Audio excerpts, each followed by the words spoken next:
ശ്രീവത്സൻ ഈ വർഷത്തെ വേല കമ്മിറ്റി പ്രസിഡന്റ്. വളരെ പുരാതനമായ ഒരു ഭദ്രകാളി ദേവസ്ഥാനമാണ് മണപ്പുള്ളിക്കാവ് എന്നറിയപ്പെടുന്ന മണപ്പുള്ളി ഭഗവതി ക്ഷേത്രം.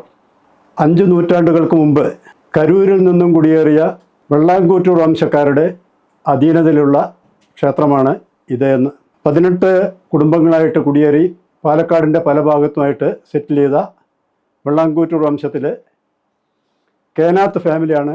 കേനാത്ത് കുടുംബക്കാരുടെ കുടുംബക്ഷേത്രമാണ് മണപ്പുള്ളിക്കാവ്.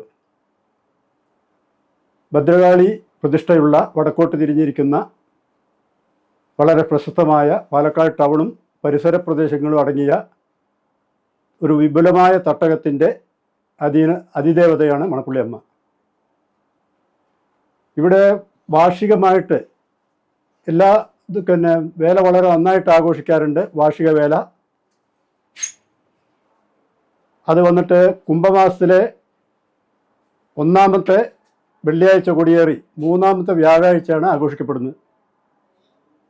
പണ്ട് ഈ ദേവസ്ഥാനത്ത് വന്നിട്ട് ബ്രാഹ്മണ പൂജ മറ്റും ഉണ്ടായിരുന്നതായിട്ട് അറിയുന്നില്ല. ഒരു നൂറ്റാണ്ട് കാലമായിട്ട് മാത്രമാണ് ഈ ദേവസ്ഥാനത്ത് ബ്രാഹ്മണ പൂജയും മറ്റും വന്നതായിട്ട് അറിയുന്നത്. ഈ ദേവസ്ഥാനത്തിനോട് അനുബന്ധമായിട്ട് ആദ്യം മുതലേ ഭൈരവ ദേവസ്ഥാനവുമുണ്ട്. കാശിയിലെ ഭൈരവനെയാണ് പ്രതിഷ്ഠിച്ചത് എന്നാണ് പറയുന്നത്.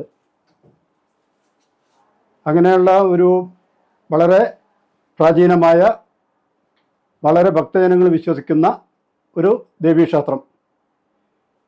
ധാരാളം ഭക്തജനങ്ങൾ ഇവിടെ എല്ലാ ആഴ്ചയും വരാറുണ്ട്. പ്രത്യേകിച്ച് തമിഴ്നാട്ടിൽ നിന്നും കുടിയേറിയ തമിഴ് ബ്രാഹ്മണന്മാരുടെ അടിമക്കാവ് പോലാണത്.